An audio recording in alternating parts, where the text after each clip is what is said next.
అందరికీ నమస్కారాలు. రేపటి పౌరులుగా మన పిల్లలను మనం తీర్చిది సమాజానికి ప్రయోజనంగా అందించే శక్తి మనలో ఉంది. ప్రతి తల్లిదండ్రులు ఆశించేది పిల్లల ఉజ్వల భవిష్యత్తు ఉండాలని. దానికి అనువంశికత, పరిసరాలు ప్రధాన భూమికలు పోషిస్తాయని అందరికీ తెలుసు. వాటిపై నేటి పోటీ వ్యవస్థలో మరింత శ్రద్ధ చూపించడం వల్ల ఉన్నత విలువలు కలిగిన పిల్లల్ని మనం తయారు చేయగల శక్తి ఉంది. అందుకు వారికి నాణ్యమైన అభ్యసన సామర్థ్యాలు, మన పెంపకము, పెరుగుదల, వికాస విలువలు మంచి కృత్యాలు అందించాలి. మన అనుభవాలతో ఉత్తపరుగా వారిని తీర్చిదిద్దగల శక్తి మనలో ఉంది.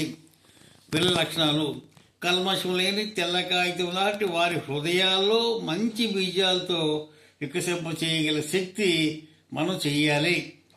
వారిలో అందుకు కావలసిన గ్రహణశక్తి, పరిశీలన, విశ్లేషణ మరియు అనుకరణ అధికంగా ఉన్నాయి. కావున పిల్లల బాల్యమును అందించే వారి నైపుణ్యాలే వారి భవిష్యత్తుకి మార్గదర్శకులుగా ఉంటాయన్న విషయం మనందరికీ తెలుసు. రేపటి పౌరులను మనం ఆహ్లాదకర వాతావరణంలో మరియు ప్రతిక్షణము వారితో నాణ్యతా విలువలు కలిగినటువంటి కృత్యాలు అందించడంతో సాధించగలము. కానీ నేటి మన సమాజంలో కేవలము ధన సంపాదనతో అన్నింటినీ సాధించగలమని, ఆ సంపదతో పిల్లలు మంచి భవిష్యత్తు అందించగలమనే భావన తల్లిదండ్రులలో కనిపించడం దురదృష్టం. నిజమైన సంపద విద్య ద్వారా అందించగలమని గుర్తించకపోవడం పిల్లల బాల్యంలో చూపే అశ్రద్ధ, అసాంఘిక శక్తుల ప్రభావంలో కారణమని శాస్త్రవేత్తల భేదాలు హెచ్చరికలను దయచేసి గమనించాలి, విశ్లేషించాలి. రేపటి పౌరు సినిమా అందించే చైతన్యం పునఃపరిశీలన చేయాలి. నేటి సమాజంలో గౌరవ స్థానంలో ఉన్నవారు సామాన్యులను చైతన్యపరచగల శక్తివంతులు. వారిలో కొద్ది మంది ప్రధాన పాత్రలను చూపించి తల్లిదండ్రులు వారి పిల్లల్లో కూడా అసాంఘిక శక్తులను పెంచి పోషించడం, వాటి పరిణామాలు విశ్లేషించి పిల్లలు భావి భారత పౌరులకు అందించిన నాణ్యమైన విలువలు అవసరం చూపించిరి. వాటిని మనం విశ్లేషించాలి, ఆలోచించాలి. సినిమా పాత్రలు సమాజాన్ని చైతన్యపరచగల శక్తివంతమైన పాలనాధికారులు, రాజకీయ పరిణామాలు అయిన వ్యక్తులు, రక్షణ, న్యాయ, వైద్య, రాజకీయ మొదలైన పాత్రలను చూపించి వాటి ద్వారా మనల్ని చైతన్యపరిచే సన్నివేశాలు ఆ సినిమాలో చూపించిరి. పాత్రలో ప్రభావం: అధికారం, శక్తి గల సమాజానికి హాని కలిగించడం, వారి బలహీనతలు గొప్పగా చూపించడం, వాటి ప్రభావం రేపటి పౌరులపై చూపించే విధానం అద్భుతం. విద్యా ఆవశ్యకత: మన విద్యా సంస్కరణ ఫలితాలు కార్మిక, కర్షక, నిరసన లాంటి సామాన్యులకు అందని విధానము ఫలితంగా ప్రతిభావంతులైన పిల్లలు కూడా విద్యపై ఆసక్తి గల వారిని తల్లిదండ్రులు విద్యకు దూరం చేయడము, విద్య పట్ల ఆ పసి హృదయాలు తప్పన చక్కగా చూపించినాయి. ఫలితాలతో పిల్లల్లో ఘర్షణ వాతావరణాన్ని కళ్ళ కట్టినట్టు చూపించినాయి.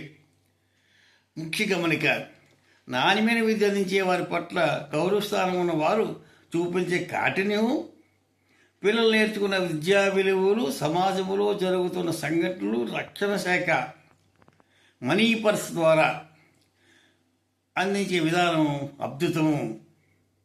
దాంట్లో ఉండేటువంటి విషయాన్ని మనం గమనిస్తే ఎన్నో విషయాలు మనకి అవగాహన అవుతాయి. జడ్జి గారి పాత్రలో పిల్లలచే జడ్జి గారిని ఉద్దేశించి ఆయన కూడా ఒక బిడ్డకు తండ్రి అనే వాక్యంతో సమాజంలో తల్లిదండ్రుల పెంపకంలో లోపాలను వివరించడం ఆ సినిమాలో ప్రత్యేకత. సాధన: తల్లిదండ్రులు గర్భస్థ నుంచి ప్రతి క్షణము మారుతున్న కాలానికి అవసరమైన నాణ్యమైన పిల్లల అభిరుచి, ఆసక్తులు గల విద్యా నైపుణ్యాలు అందించాలి.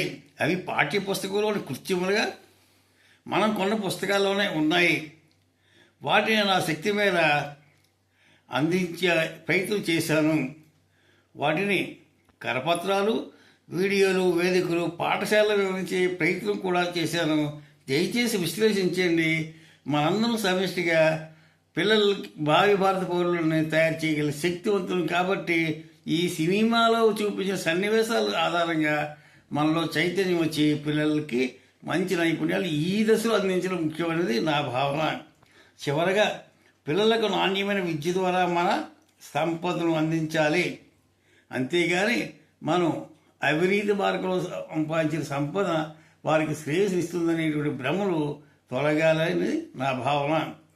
చేతులు కాలేక ఆకులు పట్టుకునే అవసరం గుర్తించడం కంటే పిల్లల బాల్యం నుండి విలువల ఆధారిత విద్యను అందించి వారిలో దేశభక్తి, దైవభక్తి, సమాజాభివృద్ధి కృషి చేసే ఉత్తమ పౌరులుగా రేపటి పౌరులను మనం తీర్చిదిగలిగిన శక్తివంతులని మనం అశ్రద్ధ చేయకుండా ఆ క్రమంలో వారికి నాణ్యమైన విద్యా నైపుణ్యాన్ని అందించి ఉత్తమ పౌరులుగా తీర్చిదిగలిగిన ఆ సినిమా సారాంశం నా భావన.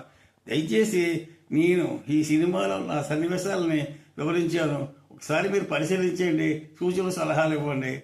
నా పేరు హిమత బైరాగి. Contact number 9908354090.